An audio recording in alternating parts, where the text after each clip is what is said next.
Nilai cycle threshold atau CT pada saat pemeriksaan PCR menjadi istilah yang kini sudah tak asing lagi bagi pasien atau penyintas COVID-19. Namun terkadang nilai CT malah menimbulkan kebingungan di kalangan pasien isolasi ketika mereka diperkenankan untuk pulang meskipun hasil swab ulang PCR menunjukkan hasil positif.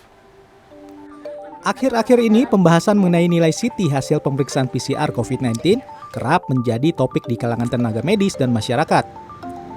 Nilai cycle threshold atau CT menggambarkan berapa banyak amplifikasi dilakukan dalam pemeriksaan RT-PCR.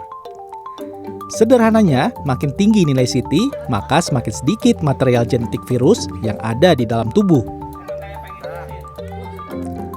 Nilai CT pemeriksaan PCR berpengaruh terhadap salah satu kriteria kesembuhan pasien COVID-19.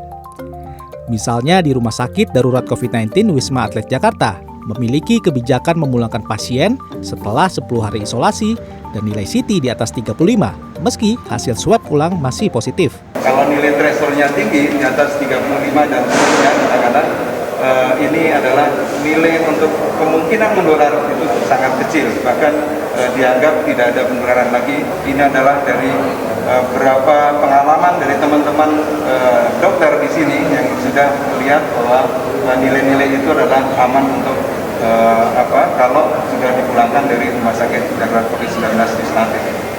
Beberapa tempat isolasi lain tak menjadikan nilai CT sebagai patokan untuk memulangkan pasien. Hal ini yang terkadang membingungkan pasien yang menganggap makin tinggi nilai CT, maka makin rendah kemungkinan menularkan virus.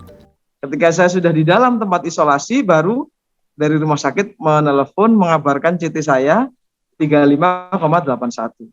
Nah, saya mendapatkan informasi itu, kemudian mengingat-ingat lagi, ternyata nilai itu sebenarnya sudah quote and quote aman ya katanya, itu kalau 35 gitu. Tapi karena saya sudah di dalam, saya mengikuti proses untuk tetap diisolasi gitu. Ketua Satgas COVID-19 Ikatan Dokter Indonesia Zubairi Jurban menganggap wajar perbedaan tersebut karena dokter memiliki berbagai pertimbangan tersendiri dalam memulangkan pasien. Yang pasti, nilai CT tak dapat dijadikan parameter tunggal. Butuh pemantauan aspek klinis lain sebagai evaluasi. Selain itu, juga ada beberapa faktor lain sebagai pertimbangan. Ini juga harus memperhatikan 3 faktor. Faktor yang pertama adalah, artinya boleh beda-beda. Faktor pertama adalah mengenai kapasitas layanan kesehatan, kapasitas bed, kapasitas ICU 1. Yang kedua, bagaimana ketersediaan laboratorium dan reagensianya. Ketiga, bagaimana situasi epidemiologi yang terakhir, bukan yang awal dulu.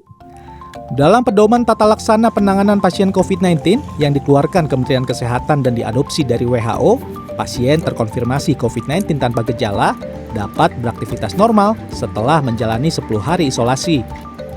Reza Ramadan, Egy Agung, Jakarta.